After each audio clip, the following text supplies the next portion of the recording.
Magandang araw sa inyong lahat. Welcome sa podcast. Ako si Jet, ang inyong host ngayong araw. So for today's episode ay pag-uusapan natin ang the silent struggles, the debt crisis of Filipino teachers. So ngayon ay kasama ko sina Lay, Raymond, Rico at Joel Van ng ating guest speakers sa episode natin ngayon. Okay, so simulan natin kang Lay. So ano yung reaction mo patungkol sa isyung ito?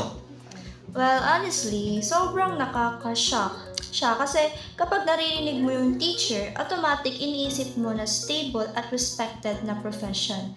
Pero based sa ulat ng GMA News, marami na palang teachers ang halos wala nang matanggap na sahod dahil sa kanilang loan deductions, lalo na yung mga public school teachers. So, ibig sabihin, kahit nagtatrabaho sila buong buwan, nauuwi pa rin sa wala yung kita nila. Para bang nawawala yung basic idea ng sahod para sa trabaho kasi napupunta na lahat sa utang.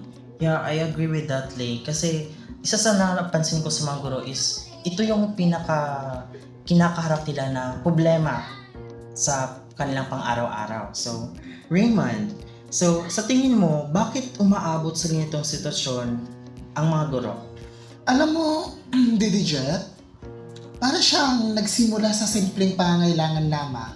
Hindi agad malaki, alam naman natin yon. Halimbawa, kapag may emergency sa pamilya, may mga hospital bill, o kaya kulang talaga siya sa daily expenses. Pero yung problema, kapag pumasok ka na sa utang, hindi na siya nagtatapos lamang doon, lalo na kung mataas ang interest. Every month, lumalaki yung babayaran mo kat hindi ka naman gumagalaw. So, ang mangyayari doon, imbis na makatakas ka, parang mas lalo tuloy lulubog ka.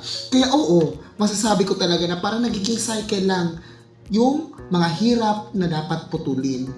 Dagdag pa doon, dahil hindi sapat ang kanilang sahod, wala talagang buffer o savings ang iba't ibang teachers. Kaya kahit maliit na emergency, utang na kaagad ang kanilang sagot sa kanilang pangangailangan. Tama, at kapag hindi regulated yung lending, doon pumapasok yung yung abuse sa interest at penalties. Yeah, I agree with that. So, Rico, ano ang tingin mo ang pinaka-root cause ng lumalalang utang ng mga guro? So, para sa akin, number one talaga yung sahod. Kasi hindi siya naka-align sa actual cost of living ngayon. Kasi lahat tumataas ang mga bilihin, renta, pamasahe. Pero yung income, hindi ganun kabilis tumaas. Mababa pa din. So, kahit gustuhin nilang hindi umutang, minsan wala talagang choice. Kaya yung utang ay nagiging survival mechanism na lamang ng mga guro. So, at base din sa datos na aking nakalap, around 75% ng mga teachers ay may utang. So, ibig sabihin, hindi isolated cases lang ito. Systematic problem talaga siya. Kaya rin siguro lumalala kasi may mga lending option naman na madaling lapitan talaga. Kaso nga lang, yung mga madaling lapitan ng mga lending natin, hindi pala siya safe. Na ibig sabihin, akala mo makakatulong talaga, pero long term na mas bumigat pala yung problema mo. Yeah, I agree with that. Kasi may mga lending talaga na malalaki yung increase nila sa mga utang na kinukuha ng mga guro. So ngayon naman kay Joel Van. So para sa'yo, ano ang mas malalim na epekto nito sa mga guro beyond finances? Well, syempre malaki yung epekto niya, hindi lang sa pera, kundi sa buong buhay ng guro. Unang-una, nandyan yung emotional stress. Araw-araw kang nag-aalala kung paano mo babayaran lahat. Pangalawa, yung naapektuhan yung pamilya kasi may mga pagkakataon na hindi sapat yung budget sa basic needs. Tulad ng yung mga pagkain, mga school expenses ng anak, o yung mga medical needs. At yung pangatlo, yung trabaho mismo ng teacher. Kasi kapag pagod ka mentally at emotionally, kahit gaano ka pa kagaling magturo, syempre, naapektuhan pa rin yung performance mo sa silid-aralan. Yeah, so may mga kaso rin na napipilitan silang magsikripisyo ng personal na gamit para lang makaraos.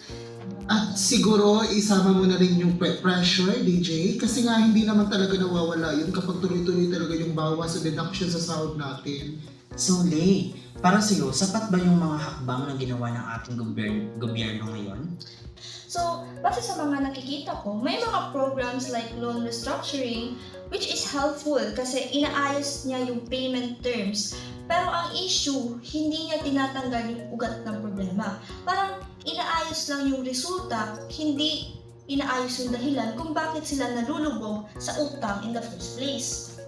Oo nga no, kaya ay kinakailangan talaga ng mas long-term solution. Hindi lang siya basta adjustment. Kahit anong restructuring pa yan, kung hindi naman maayos talaga yung sahod at sistema ng gobyerno natin, mauulit at mauulit pa rin yung pinaka-problema natin. Tama, kasi patuloy pa rin uutang yung guro kapag hindi sapat ang sahod na kanilang matatanggap. So, bago tayo magtapos, gusto kong tanungin ang bawat isa sa inyo about your final thought. Ano ang pinaka-importanting dapat bigyang pansin ng gobyerno ngayon? Yung akin no ay yung sahod at sistema ng mga guro. Para sa akin, siguro yung proteksyon laban sa mga abusive lending. Siguro yung overall welfare nila bilang professionals. Yun naman sa akin yung nabanggit ko kanina, yung mental at emotional support nila. Yun lang.